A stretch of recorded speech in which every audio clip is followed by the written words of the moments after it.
genre et de la famille leur demande de poursuivre le combat. Pourquoi pas porter à la tête du pays une femme? Qu'on ne nous dise pas que ce n'est pas possible. Parce que justement, on est en train, quand on me dit la culture, je veux dire les cultures de quelle époque vous êtes en train de parler. La socio-anthropologue invite ses concitoyennes à revoir le combat des droits de la femme. Elle estime qu'il faut éviter de tomber dans une opposition systématique homme-femme. Selon elle, il est temps de placer la famille au cœur de la lutte. Pour Fatou Sawsar, s'intéresser à la famille, c'est se préoccuper de la femme, un pilier de la société. Quand mai 68 est venu, pour moi, c'était comme une révélation, comme dans les livres saints, une révélation, parce que c'est parti de l'université. Moi, j'étais lycéen. On commençait déjà à bouger dans les lycées pour demander à ce qu'on soit, qu'on ait cette reconnaissance de notre droit à nous organiser, à avoir une association, etc. Parce que n'oublions pas que c'était un contexte de totalitarisme politique. C'était le contexte où Senghor venait de se défaire de Mamadou Dia et le climat politique au Sénégal, c'était quand même un climat de parti unique, de totalitarisme, alors que Senghor a été perçu par la France et l'Occident comme le plus démocrate des démocrates en Afrique, alors que nous, on ne vivait pas ça. Et on venait de découvrir les injustices sociales, les paysans, comment ils étaient traités, par un système d'endettement, de semences, d'engrais et tout. On ne comprenait pas cette injustice sociale. Surtout moi, venant d'un milieu, halpoulard, aristocratique, si vous voulez, venant d'un milieu politique, où nos parents étaient tous à l'époque à l'UPS, venant aussi d'un milieu, mon père était président de l'Assemblée régionale du Fleuve et tout ça, donc venant quand même des classes dominantes, c'était un choc pour nous. On commençait à voir qu'il était possible de changer ce monde-là. Mais 68 a été précédé de l'occupation pendant au moins deux semaines. L'université Educampus par le mouvement étudiant qui était à l'époque avec l'UDES, l'Union démocratique des étudiants du Sénégal, et l'UED, l'Union des étudiants africains. Les barricades, ce n'était pas seulement scander des slogans hostiles au régime néocolonial de Senghor, mais c'était aussi une école du marxisme, léninisme quelque part. Parce que moi, je venais avec le livre rouge de Mao, du président Mao Tse-tung.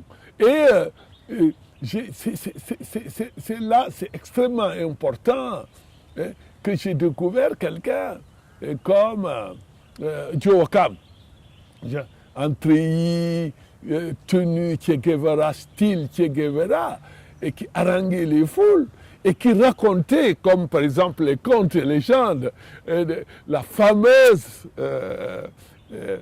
histoire, l'épopée de la Sierra Maestra. L'université a été totalement encerclée par les forces de répression, la police, etc.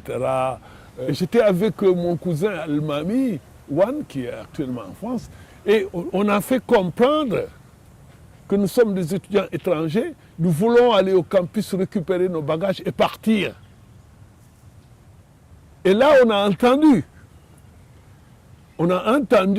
le commandant du GMI qui recevait l'ordre d'attaquer, de franchir, de violer les franchises universitaires et d'attaquer. Et à un moment donné, il y a Mokhtar Diak qui a prononcé cette fameuse phrase, hein, il faut que meure le verbe et que naisse l'action. Et quelqu'un d'entre nous, moi et Pape Diop et Iboubaï, on a pris des pierres, on a lancé et c'est parti comme ça. Hein, parce que l'affrontement était inévitable. Et pour nous qui venions quand même,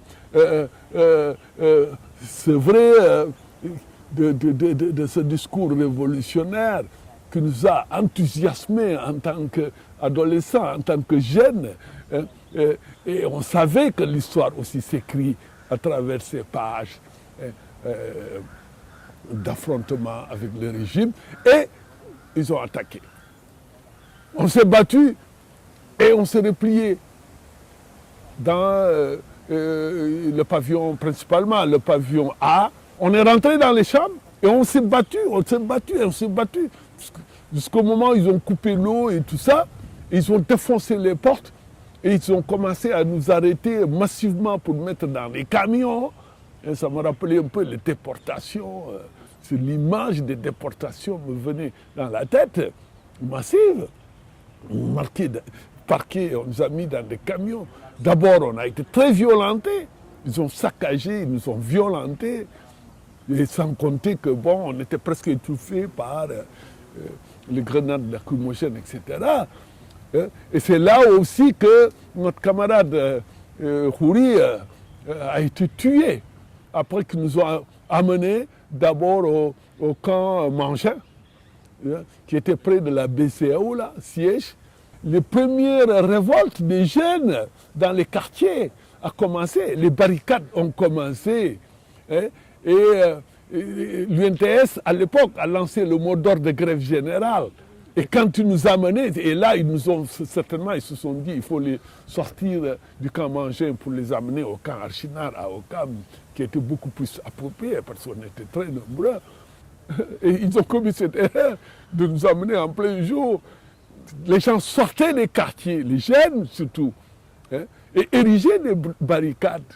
Vraiment, cette image m'est restée dans la tête et me restera dans ma tête jusqu'à ma mort. Ici Kaolack, Radio Sénégal. Le comité d'entreprise UPS de la commune de Kaolack s'est réuni en assemblée générale extraordinaire le 31 mai 1968 à 17h en vue d'examiner la situation créée par les étudiants de l'université de Dakar. Après avoir constaté que la genèse de cette situation ne découle pas des revendications évoquées par les étudiants dans leur mémorandum, considérant que le mouvement déclenché par les étudiants se situe dans un contexte apparemment politique, orchestré par des éléments étrangers, dont le souci est de détourner le pays des objectifs qu'il s'est assignés. Considérant les revendications des étudiants comme étant un manteau de subterfuge susceptible de déclencher des menées subversives, condamne l'attitude antinationale ourdie par des lampistes derrière lesquels s'abrite un réseau de pêcheurs en eau trouble, désapprouve les mercenaires des néocolonialistes et des impérialistes, refoule tout mot d'ordre de grève émanant de n'importe quelle direction, approuve le gouvernement et le parti pour les mesures qu'ils ont entreprises pour sauvegarder l'intégrité nationale et ses institutions. 3 jours ou 4 jours après notre internement, dans des conditions quand même catastrophiques, entre-temps, le pouvoir a préparé sa réponse. Et ils ont commencé à utiliser des grands leaders d'opinion, dont le calife général de Mouride, qui a demandé, il fait un appel pour qu'on arrête la grève, et un discours de pacification normal dans son rôle, etc. Et ensuite, ils ont commencé la récupération du mouvement ouvrier en faisant déclarer à son secrétaire général, M. Doudou Ngom, qui était à Genève à l'époque. Et il est venu et à l'aéroport, il a demandé l'arrêt de la grève. Ensuite, le gouvernement a accepté les revendications des travailleurs, l'augmentation des salaires, etc., etc. Nous sommes retournés au lycée avec quand même un certain enthousiasme que la lutte paye quelque part, même s'il n'y a pas eu l'aboutissement quelque part. L'aide radicale, moi, dont je faisais partie, on s'est dit, voilà le déclic. Mais on ne va pas en rester là. Parce que pour nous, ce n'était pas seulement une revendication. Oui, ils avaient décidé de ne plus verser les bourses durant les mois de vacances, etc. Ils ont lâché un peu de laisse sur le droit de nous organiser, etc. Mais il y a eu un bouillonnement extraordinaire. Et nous, on a continué à nous organiser pour vulgariser les révolutions qu'il y a eu dans le monde. La révolution de 1789, la Commune de Paris, et ensuite la révolution bolchevique, etc. On a commencé tout jeune à découvrir. Et là, je voudrais rendre hommage à Joe Wakam, qui allait en Mauritanie à l'époque. La Mauritanie avait, à l'époque de Matarol Dada, la Mauritanie avait des relations diplomatiques avec la Chine populaire, aller chercher le livre rouge, aller chercher tous les œuvres de Mao Tse-tung, etc. Et pour nous, c'était extraordinaire. On organisait des séances de discussion autour de ça, parce que bon, le pouvoir nous est plus tellement réprimé. Et ensuite, on s'est dit, non, il faut qu'on prolonge notre engagement politique, tu vois, au-delà de l'université, au-delà des lycées. Et comme beaucoup de jeunes des quartiers populaires avaient été les acteurs clés de mai 68. C'est ça aussi l'histoire qu'on ne dit pas. Ce qu'on appelle quelque part le sous-prolétariat ou les jeunes issus de familles, d'ouvriers, etc. Et on commençait. Et c'est là que nous, on a commencé à nous organiser. Par exemple, dans mon quartier, j'habite moi, Anne, et je voudrais rendre hommage à tous mes camarades avec qui on a commencé à mettre en place la transition aux politiques des lycées, aux politiques et le radicalisme révolutionnaire pour notre peuple. Je voudrais rendre hommage à Djiby Ning, qui est là, qui est brillant, intellectuel, qui s'est engagé, qui a fait un parcours syndical extraordinaire et qui a été membre fondateur avec moi du MJML.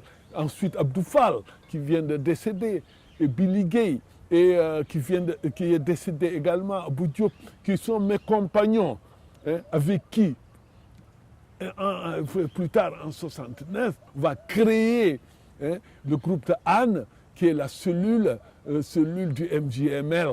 Et je voudrais rendre hommage aussi à ces jeunes lycéennes, ces jeunes filles qui ont été les premières, cette génération de jeunes filles à s'engager dans le mouvement révolutionnaire, comme Daba Fall, comme Maréwan, qui était membre également du MJML, etc.